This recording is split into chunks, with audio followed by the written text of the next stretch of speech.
ah, vemos que el ministerio profético es esencial para el desarrollo de toda congregación, ¿cierto? Debe haber profetas dentro de una iglesia, ¿sí? Entonces, vamos a estar hablando acerca del ministerio profético. Bien, y algunos van a decir, pucha, que fome, me voy a quedar fuera del barco porque yo no soy profeta. Para términos de esta predicación, entonces entenderemos que el profeta será todo ministro de la iglesia. Bien, entonces si usted es líder de música, por ejemplo, cuando yo mencione la palabra profeta, usted va a estar entendiendo que le estoy hablando a usted. Si usted es líder del servicio o ministro del servicio, cuando yo diga el ministerio profético o el ministerio de profecía o el profeta, usted va a estar entendiendo que le estoy hablando a usted, amén. Esta palabra es para usted. No sé si usted la va a querer recibir o no. Avancemos primero y ahí sí me dice amén, ¿verdad? Entonces cada ministro hoy tendrá por misión tomar este tema y poder ligarlo a su respectivo ministerio. Eso ya es misión de usted. Bien, he decidido titular mi mensaje el día de hoy, el mal de los profetas. El mal de los profetas. Entonces, ¿cómo identificar a un profeta? ¿Cómo identificar a un verdadero profeta? Voy a mencionar algunos puntos solamente por hacer una mera introducción. Bien, esto no tiene que ver en realidad con lo esencial del mensaje, pero es necesario que lo mencione. Entonces, ¿cómo identificar a un verdadero profeta? Si usted está tomando apuntes, le recomiendo que ponga número 1, convierte el logo en rema. Convierte el logos en rema. ¿Qué significa la palabra logo? La palabra logo es una palabra en griego, al igual que rema, ¿cierto? Y logos significa la palabra eterna. Bien, la palabra, la Biblia, una palabra que no se va a acabar jamás, una palabra que está en constante circulación. Cuando nosotros vemos que la característica de la Biblia es ser eterna, el otro día veíamos, ¿cierto?, que la Biblia iba a estar en eternidad en el cielo, ¿cierto? Entonces, cuando hablamos que es eterna, no solamente quiere decir que no se va a acabar nunca, sino que quiere decir también que va siendo cíclica, es decir, pasa un momento por esta casa, luego vuelve a pasar, luego vuelve a pasar. ¿Se han dado cuenta que muchas veces el pastor predica varios mensajes y cada vez que lo predica, el mismo mensaje, ¿cierto? Cada vez que lo predica, nos llega al corazón y el Señor nos ministra y todo? Eso es porque la palabra es eterna, o sea, constantemente está en renovación. Podemos haber escuchado un versículo 1000 veces y la 1001 que lo escuchamos, ahí recién nos salta la chispa, ¿cierto? Eso es porque la palabra es eterna. Entonces, la palabra rema tiene que ver con una palabra específica, una revelación específica e individual. Entonces, un verdadero profeta tiene la capacidad de convertir el logos, o sea, la palabra eterna, lo que dice la Biblia, en rema, en una palabra específica para la vida de la iglesia. Otra característica de un verdadero profeta es que consuela a otros con sus palabras. Jamás un profeta te va a dejar por el piso, por más que te diga lo más horrible del mundo. Hermana, usted es terrible pecadora porque 5 maridos has tenido y el que tiene ahora no es tu marido, ¿cierto? Te pueden decir eso, pero cuando es una voz del Espíritu, entonces no te va a destruir, sino te va a animar a cortar esa relación que está destruida. Si usted sale aquí ministrado por el piso, arrastrando, y usted dice, pucha, ¿para qué vine a la iglesia? Me ministraron y me dejaron destrozado. Esa voz no es profética. La voz del Espíritu siempre, por más que sea horrible lo que te vayan a decir, siempre te va a redarguir, siempre te va a animar y te va a llevar a un periodo de transformación. Bien, tercer punto, conecta el corazón de Dios con los de los hijos y viceversa, ¿cierto? Dice que el corazón de los hijos volverá al corazón del Padre y el corazón del Padre volverá al corazón de los hijos. Una característica fundamental del ministerio profético es que debe hacer volver a la gente a Cristo. Bien, jamás los ministerios que nosotros levantamos, así sea el más invisible de los ministerios, puede ser un ministerio que no invoque al pueblo a adorar al Señor. Bien, punto número 4, el ministerio profético imparte paternidad. Imparte paternidad. Muchos consideran al pastor como un padre. No sé si hay alguien aquí. Bueno, yo sí, ¿cierto? Yo soy el hijo del pastor, literalmente mi papá pastor, ¿sí? Pero hay mucha gente que ha adoptado literalmente al pastor no solamente como un padre espiritual, sino que como un padre terrenal.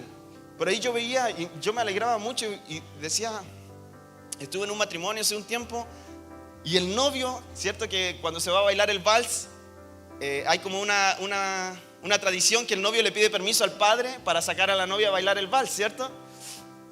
Y yo me sorprendí mucho y quebró mucho mi corazón ese día cuando yo vi que el novio se acerca a nuestro pastor y le pide permiso para poder sacar al vals a la novia. Y dije, wow, o sea, al nivel que llega un pastor, al nivel que llega un líder, es tal punto que el esposo le tiene que pedir permiso al pastor para poder sacar a bailar el vals a su esposa, en ese momento ya esposa, ¿cierto? Entonces, un profeta, el ministerio profético, tiene por función impartir paternidad.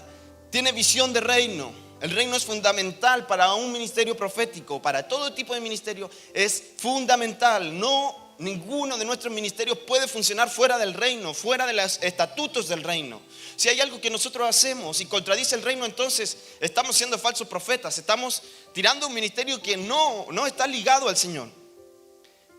Y último punto, se hace responsable de lo que sale de su boca. ¿Cuántos profetas muchas veces sueltan la palabra y dicen, ay, ahí si le va bien, hermano, hay una empresa para ti, ¿cierto?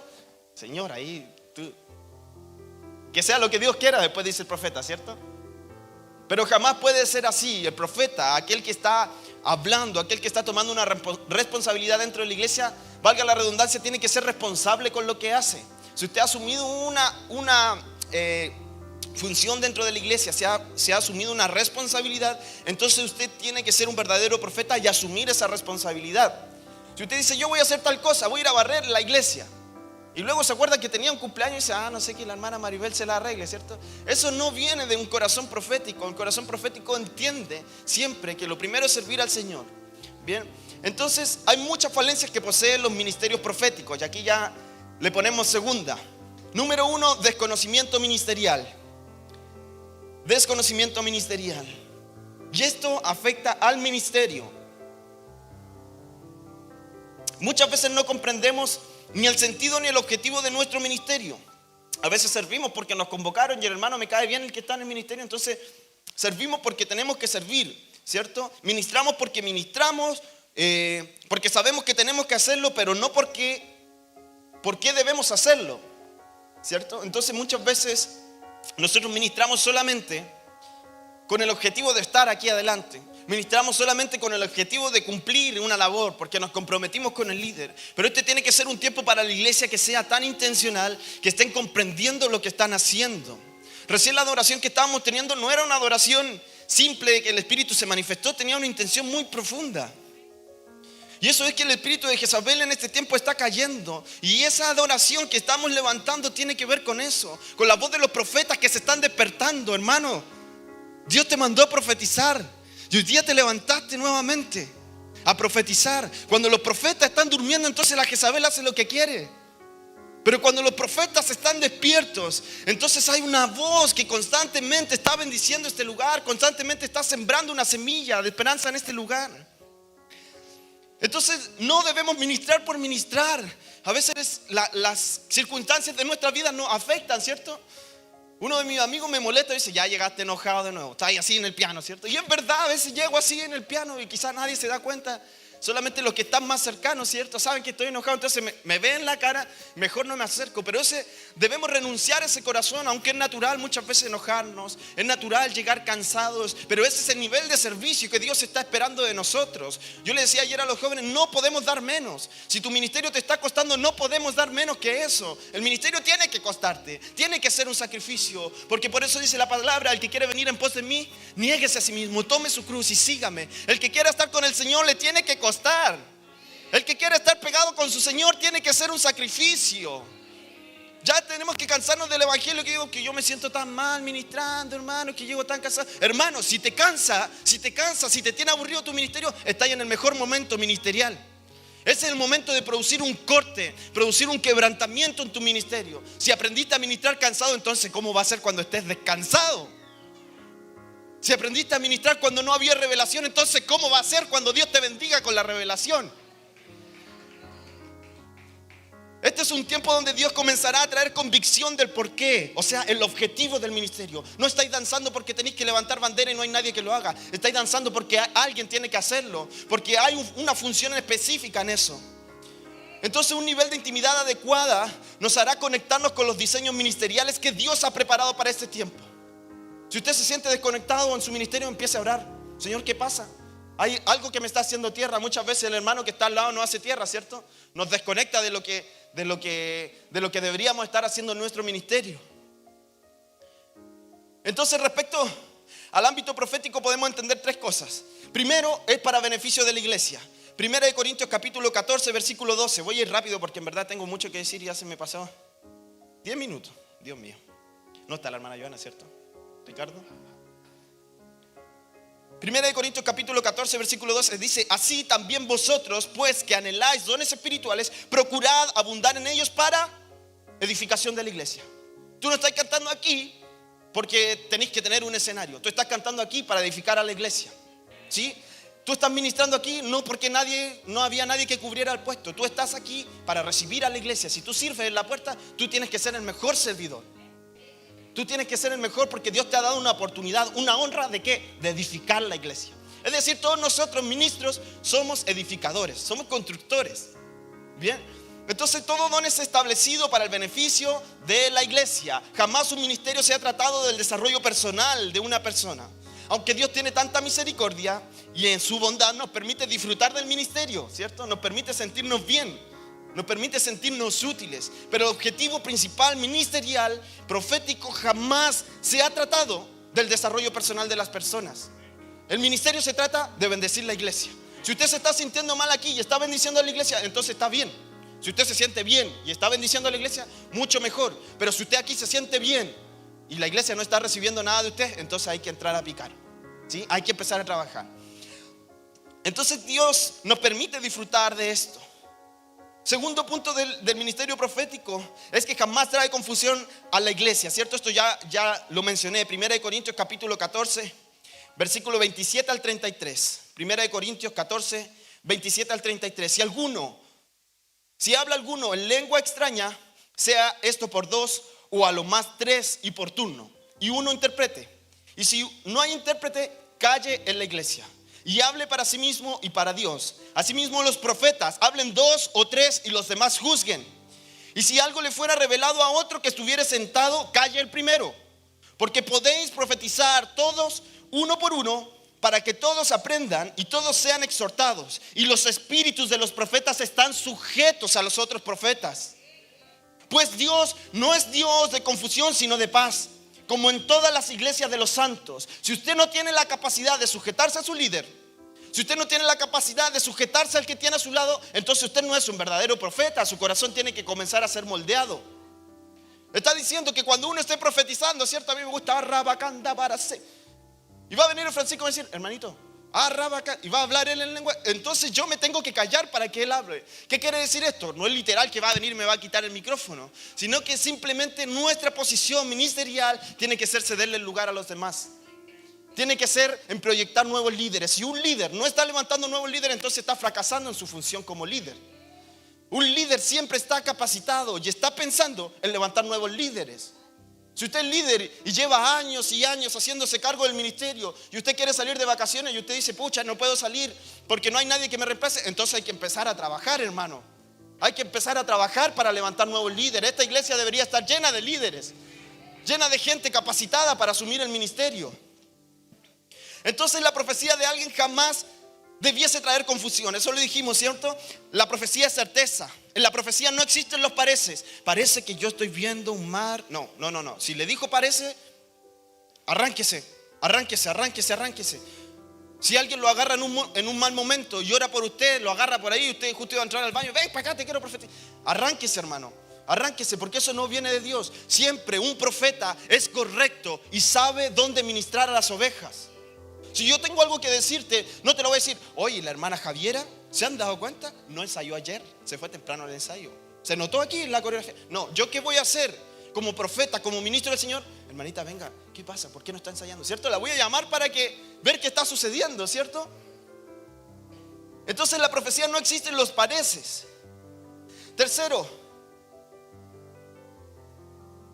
respecto al ámbito profético, ministerial, el levantar de un pueblo. Mientras Elías demostraba quién era el verdadero Dios, contra Baal le enseñaba al pueblo de Israel a entregar sacrificio. Primera de Reyes capítulo 18 versículo 30 al 35. Entonces dijo Elías a todo el pueblo: acercaos a mí. Y todo el pueblo se le acercó. Y él arregló el altar de Jehová, que estaba arruinado. Y tomando Elías 12 piedras conforme al número de las tribus de los hijos de Jacob, al cual había sido dada palabra de Jehová, diciendo: Israel será tu nombre, edificó con las piedras un altar en el nombre de Jehová. Después hizo una zanja alrededor del altar en que cupieran 2 medidas de grano. Preparó luego la leña y cortó el buey en pedazos y lo puso sobre la leña y dijo: llenad 4 cántaros de agua y derramadla sobre el holocausto y sobre la leña. Y dijo: hacedlo otra vez. Y otra vez lo hicieron. Dijo aún: hacedlo la tercera vez. Y lo hicieron la tercera vez, de manera que el agua corría alrededor del altar y también se había llenado de agua la zanja. Bien, entonces vemos cómo Elías en este ámbito le está enseñando al pueblo y le está recordando al pueblo cómo hacer para levantar un altar, cómo hacer para adorar. Entonces lo que parecía el objetivo de Elías se transformó en el objetivo del pueblo. Yo no sé si alguien captó eso.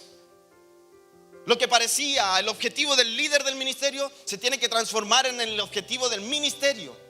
Lo que parecía el objetivo del pastor se tiene que transformar en el objetivo de la iglesia. ¿Cuánto nos hemos metido y cuánto hemos ofrendado para el terreno? Eso no es un objetivo personal del pastor, es un objetivo ministerial que tenemos todos. Y los que amamos la casa, entonces nos sujetamos a eso. Uno de los propósitos proféticos tiene que ver con levantar nuevos profetas. Bien, eso lo decía recién. Si usted como líder no levanta nuevos líderes, hay que comenzar a trabajar. Si usted como músico no levanta nuevos músicos, hay que comenzar a trabajar. Si usted como cristiano no levanta nuevos cristianos, hay que comenzar a trabajar. Hay que comenzar a hacer algo. Si no traemos a una persona a la iglesia hace cuántos años, entonces empecemos a hacer algo.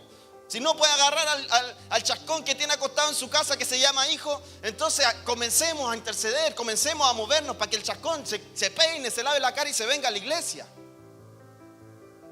Punto número 2 del mal de los profetas. ¿Cierto? El primero fue desconocimiento ministerial. Eso atenta contra el ministerio. Punto número 2, independencia y autosuficiencia. Independencia y autosuficiencia. Esto atenta contra la iglesia, contra el cuerpo. No puede existir profecía si no hay iglesia para oírla. Ya lo leíamos ahí en 1 Corintios 14, donde Pablo da el listado completo de cómo se deben comportar los profetas dentro de la iglesia. Entonces, si no hay una iglesia para escuchar la profecía, es mejor que no profeticemos. Si no hay nadie que esté recibiendo lo que nosotros estamos profetizando, es mejor que no profeticemos.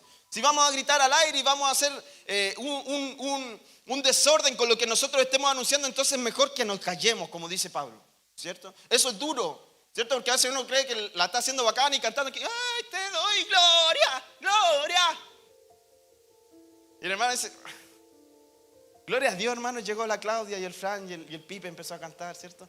Gloria a Dios, porque lo que ministrábamos antes era yo, ¿cierto? Bueno, estaba Jorge que canta súper bien. Pero lo que cantábamos, estábamos ahí luchando, así como que súper inseguro y todo. Y Dios para este tiempo nos ha perfeccionado.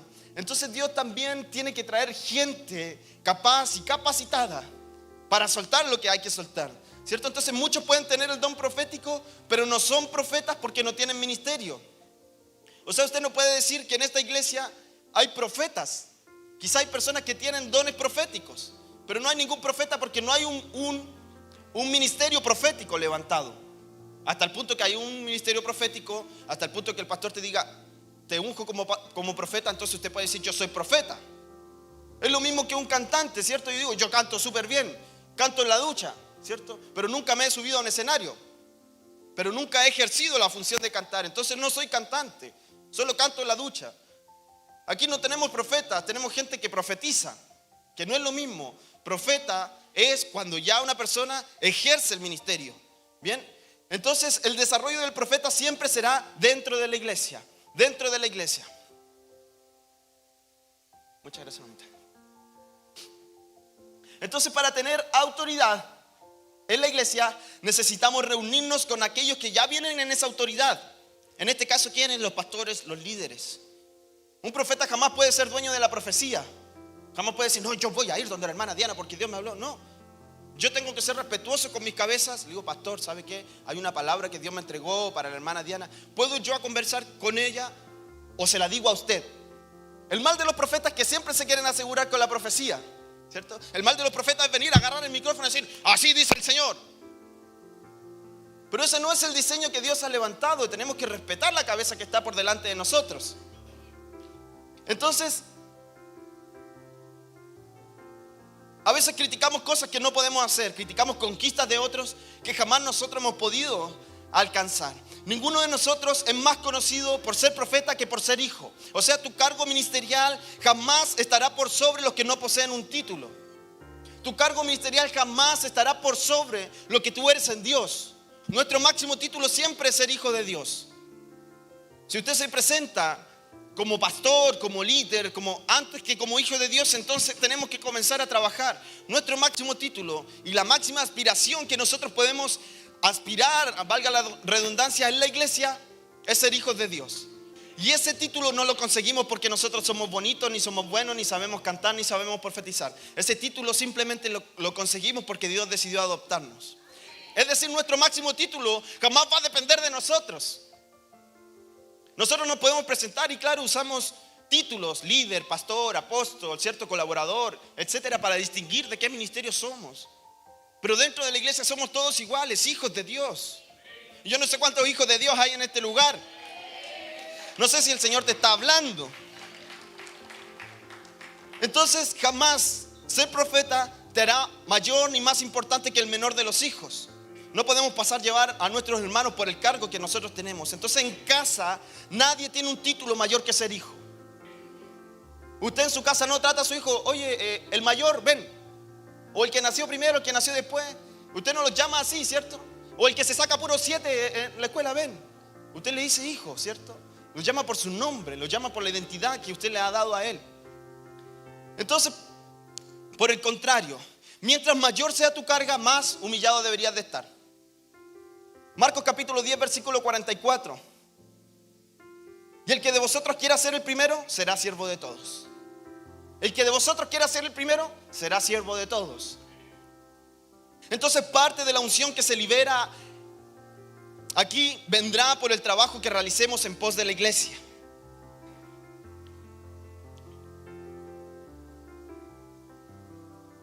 Dice la palabra en Primera de Reyes 19, versículo 19 al 21, que cuando Eliseo es llamado al ministerio, él se encontraba arando con 12 yuntas delante de sí. Dice, y pasando Elías por delante de él, partiendo él de allí, el versículo 19 del capítulo 19 de Primera de Reyes, partiendo él de allí, halló a Eliseo, hijo de Safat, que araba con 12 yuntas delante de sí, y él tenía la última. Y pasando Elías por delante de él, echó sobre él su manto. Entonces, dejando él los bueyes, vino corriendo en pos de Elías. Entonces, cuando Eliseo es llamado al ministerio, él se encontraba trabajando, arando con 12 yuntas delante de sí. Entonces, Dios siempre llamará a los que se involucran en sus negocios. Si usted quiere estar involucrado en el ministerio, no puede ser la persona que no viene al culto. Tiene que ser una persona que esté involucrado en los asuntos de Dios. Jamás Dios puede llamar a alguien que esté desinteresado en lo que sucede en la iglesia. Dios llama a la gente que está involucrado en lo que está pasando. Si el proceso de la iglesia no te está costando, entonces mejor que no opines, que no aportes, que no trates de ser. Hay mucha gente que no viene ni a la iglesia y cuando viene critica. Hay gente que dice, oye, ¿por qué suena tan mal? Y nunca lo hemos escuchado decir, tomen, ahí tienen 10,000 pesos para que compren un cable. Y perdóneme que sea tan duro, de repente yo sé que el Señor está hablando, ¿no? Y muchas veces los mismos ministros decimos, oye, ese loco que toca mal, ¿cierto? Dice que danza mal. Pero nosotros nunca nos hemos levantado a decirle, hermano, mira, ven, así se toca. Haz este acorde, haz este movimiento de danza. Entonces una de las funciones de los profetas es poder enseñarle a los otros. Una función de los profetas es poder ser prudente con lo que está haciendo. Entonces si llevar la iglesia delante para ti es algo fácil, entonces es tiempo de realizar una mayor inversión en los negocios del Padre. Una vez que Elías le enseñó al pueblo a levantar el sacrificio a Dios, ¿cierto? Estamos volviendo a la historia anterior. Entonces vino el respaldo ministerial. Cuando Elías le enseñó a los otros cómo debían adorar, entonces Dios lo respaldó. Primera de Reyes capítulo 18 versículo 39 al 40, ¿cierto? Estamos volviendo a la historia anterior, cuando Elías le está enseñando a los profetas cómo levantar, o más bien dicho al pueblo, le está enseñando cómo levantar y edificar el altar, cómo adorar a Dios, ¿cierto? Dice que corta el buey, ¿cierto? Y les dice prendan, ahora echen agua, ¿cierto? Entonces en Primera de Reyes capítulo 18 versículo 39 y 40, lo que viene a continuación de la historia que antes leímos, dice, viéndolo todo el pueblo, se postraron y dijeron, Jehová es el Dios, Jehová es el Dios. Entonces Elías les dijo, prended a los profetas de Baal para que no escape ninguno. Y ellos los prendieron y los llevó Elías al arroyo de Cisón y allí los degolló.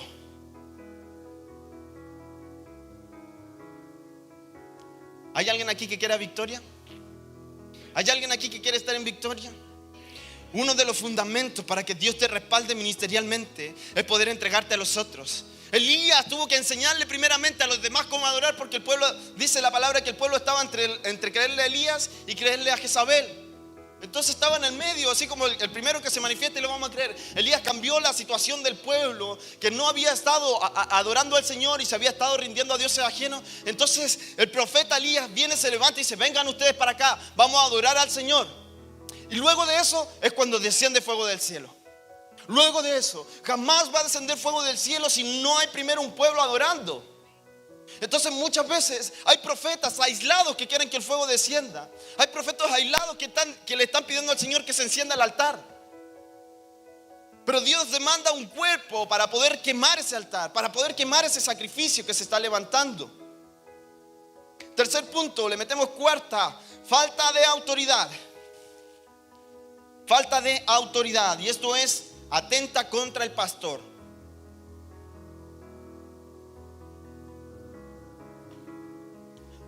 Como les decía recién, los profetas no pueden ser dueños de la profecía.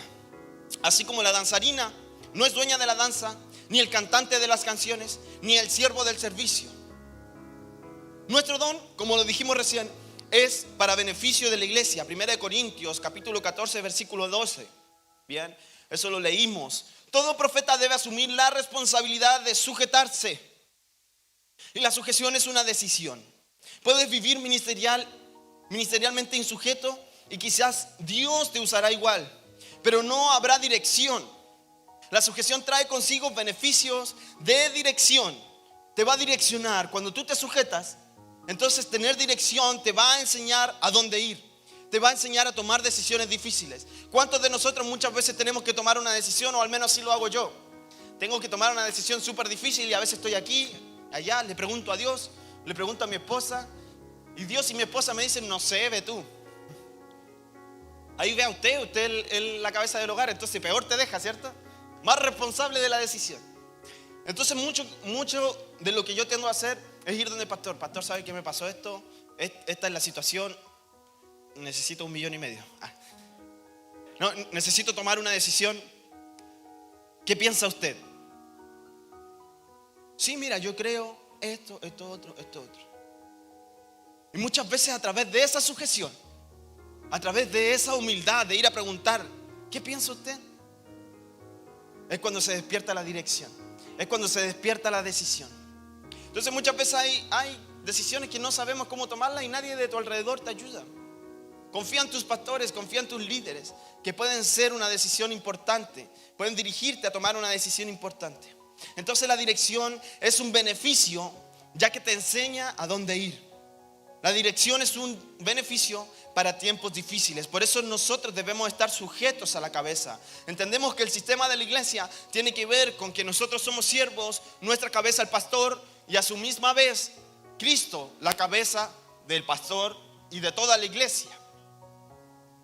Entonces hace unos días una hermana me contaba un sueño que me dejó pero despeinado. Dice que ella se veía así como en un campo y ve la cabeza de Jesús enterrada. Y que en parte de esa cabeza, que solamente veía la cabeza, no veía nada del cuerpo. Y en esa cabeza ella veía el rostro de Jesús como a medio desenterrar. En ese rostro, la corona de espinos y la sangre derramada en la cara de Jesús. Cuando ella me contó ese sueño, yo solamente le mandé un sticker.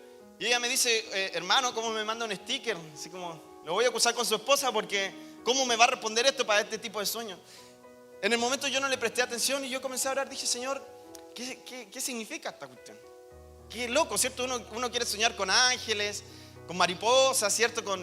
Queremos soñar asumiendo el ministerio, cosas bonitas. No queremos soñar cosas así como esa. Yo creo que todos, apenas les conté el sueño, ya asumieron que no era algo bueno. Y eso tiene que ver con muchas veces la autoridad que nosotros hemos decidido enterrar. Hemos decidido enterrar la cabeza de Cristo y hacernos los sordos de lo que Dios quiere hacer con nosotros. Para nosotros ha sido mucho más fácil ignorar lo que Dios nos ha estado hablando, ignorar lo que el pastor nos ha estado hablando, ignorar lo que nuestros líderes han estado demandando de nosotros. Enterramos un poquito la autoridad, enterramos un poquito la cabeza y mejor que se quede allí. Por eso vemos que una iglesia ha decidido enterrar la cabeza de Jesús, ha decidido enterrar la autoridad. Ha decidido ignorar lo que los pastores están diciendo. Han decidido ignorar lo que los líderes están hablando. Pero hay una esperanza detrás de este sueño, que la hermana se veía desenterrando esa cabeza. O sea que el tiempo que va a venir va a ser de una iglesia que va a entender el poder de la sujeción. El tiempo que va a venir va a ser de una iglesia que va a entender lo que Dios está demandando para ella. O sea, el sueño no se queda allí, el sueño se queda, y la parte más importante es cuando la iglesia empieza a desenterrar la cabeza, que es Cristo. No podemos seguir haciéndonos los sordos con lo que Dios nos está demandando. Dios está demandando líderes que se comprometan en el ministerio. Dios está mandando que vayas y evangelices y te está haciendo el sordo. Es tiempo de desenterrar la cabeza. Es tiempo de soltar y asumir lo que Dios ha puesto para ti. Entonces el insujeto está destinado a pelear sus propias batallas sin ayuda de nadie.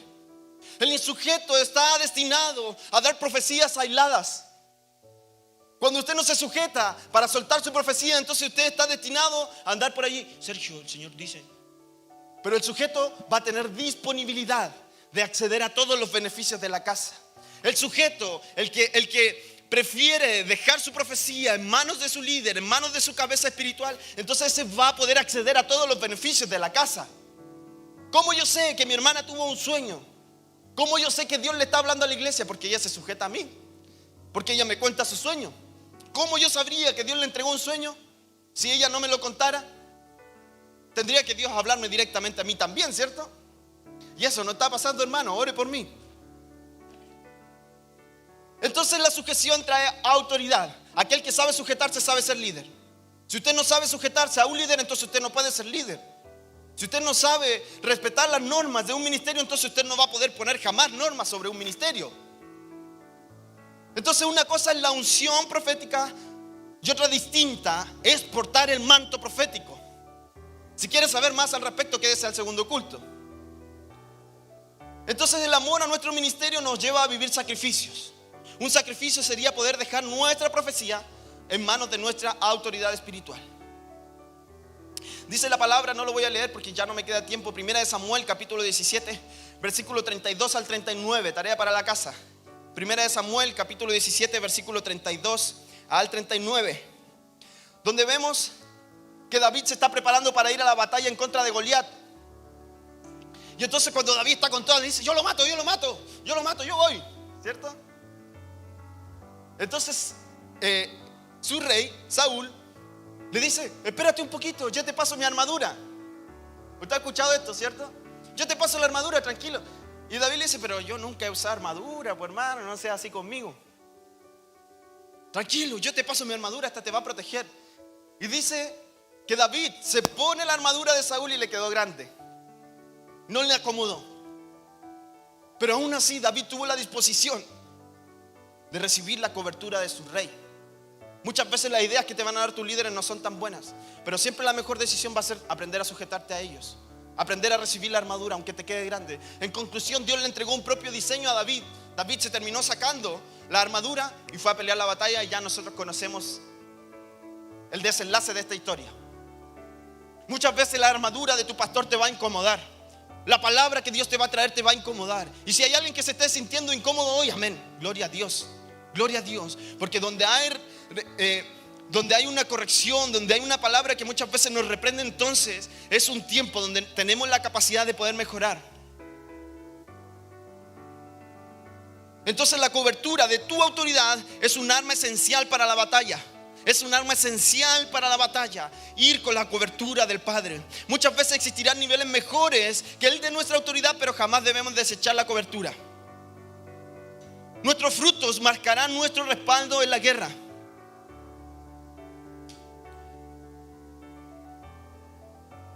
Veíamos que Saúl le entregaba una armadura que no era apropiada en la batalla. No era apropiada para David porque le quedaba grande, pero esa armadura tenía experiencia. Muchas veces ya la idea de nuestros líderes están obsoletas. Muchas veces la idea de nuestros líderes están viciadas. Pero simplemente la experiencia que tienen esas ideas van a comenzar a bendecir ministerios. Van a seguir sosteniendo ministerios. Van a seguir sosteniendo el ministerio profético que Dios tiene establecido para esta iglesia. Entonces muchos tendrán grandes victorias solamente por haber aprendido a sujetarse. Canciones serán grabadas detrás del proceso de la sujeción. Canciones serán grabadas detrás del proceso de la sujeción. Si tu pastor no te pescó la canción, te mandó una manito, dile a la próxima canción, dile igual: pastor, aquí está mi canción. Canciones van a ser bendecidas detrás de esa obediencia. Canciones van a ser bendecidas, canciones va a fluir y Dios va a poner letras para aquellos que aprenden a cómo trabajar en el reino. Esto es reino, no se trata nada más que eso. Conquistas vienen por haberse sujetado a alguien que sabe conquistar. Entonces la cobertura espiritual no solo cubre un cargo o una función dentro de la iglesia, sino es un aporte a nuestro propósito de vida. La condena de un mal profeta es terminar sirviéndole a Jezabel. Muchos de nosotros tenemos llamados proféticos, tenemos llamados al ministerio, pero la condena de ser un mal profeta es terminar sirviéndole a la cabeza incorrecta. Es terminar sirviéndole al profeta incorrecto, sirviéndole al rey incorrecto. Y no estoy hablando de Satanás. No estoy hablando de Satanás. El que tenga oídos para oír, oiga, ¿cierto? Está claro el mensaje. El mal de los profetas es terminar sirviendo en un lugar que no florece. El mal de los profetas es terminar sirviendo en un lugar donde no hay milagros. Los 450 profetas que tenía Jezabel no pudieron ver el milagro de su Dios. Pero un profeta llamado Elías se levantó y entendió el propósito que Dios tenía. Hizo descender fuego del cielo. Eso no pasa en cualquier lugar. Eso pasa solamente donde hay un profeta que está entendiendo el llamado de Dios.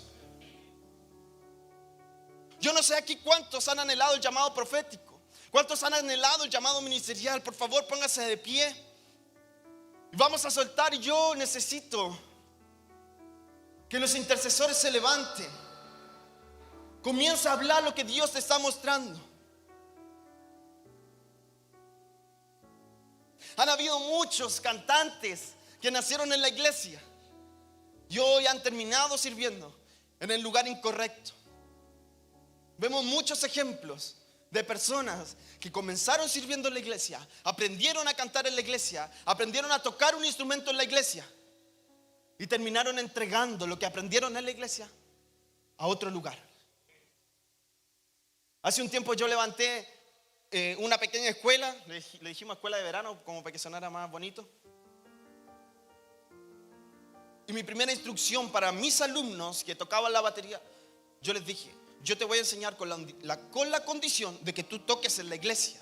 Yo no voy a crear bateristas para el mundo. Yo no te voy a enseñar a tocar baterías para verte en un pub tocando. Yo te voy a levantar para que uses ese talento para ministrar la iglesia. ¿Está claro? Sí.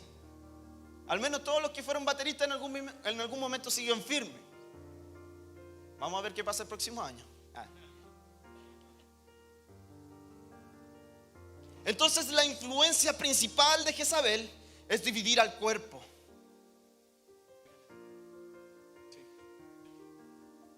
La influencia principal de Jezabel es dividir al cuerpo. Vemos Primera de Reyes capítulo 18, versículos 20 al 22.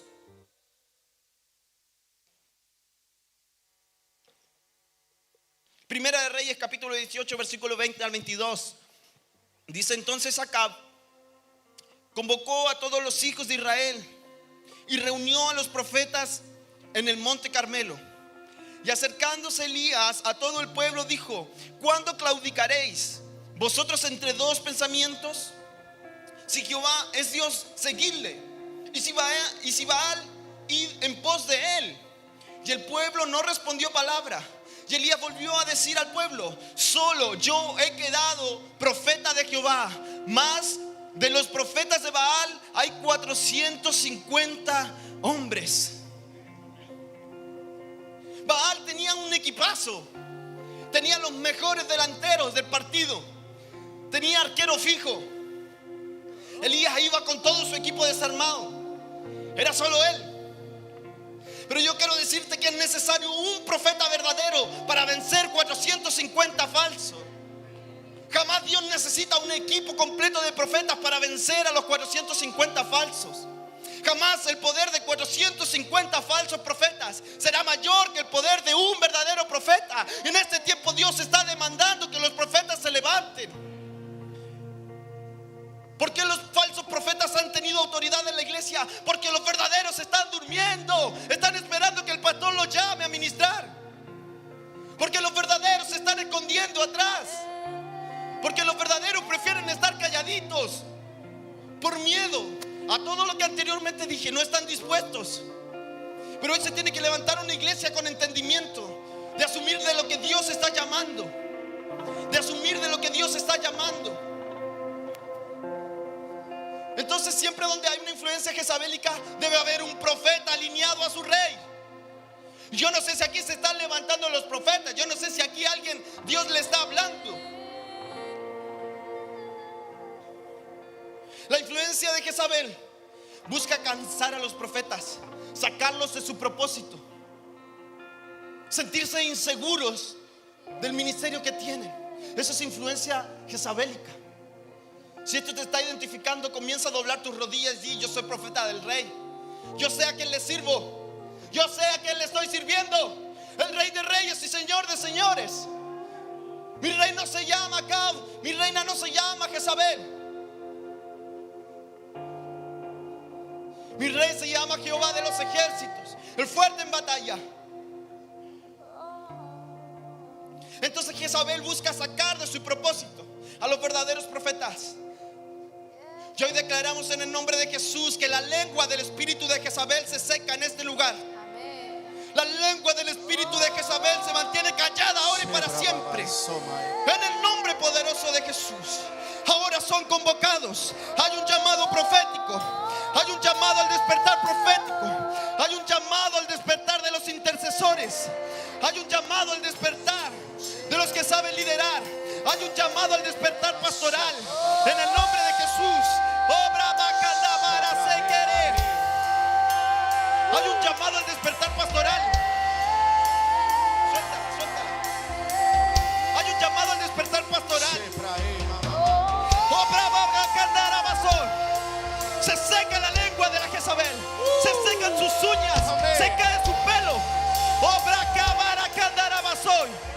Toda influencia que el enemigo ha estado levantando sobre esta casa, malos comentarios, malas palabras, maldiciones contra el pastor, contra los líderes, en el nombre de Jesús se encuentra anulada. Vino gente envidiosa a este lugar y habló mal de ti mientras estabas cantando. En el nombre de Jesús, influencias jezabélicas se caen. Tu cabeza no fue destinada para que cualquier mano la toque. Tu cabeza no fue destinada para que cualquier mano la dirija.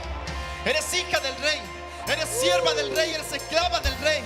Amén. Vino gente aquí con malas intenciones. Hay gente aquí con malas intenciones, hablando malas influencias. Pero aquí tiene que haber un profeta encendido, un profeta despierto, que sepa cómo vencer las garras de Jezabel. Obra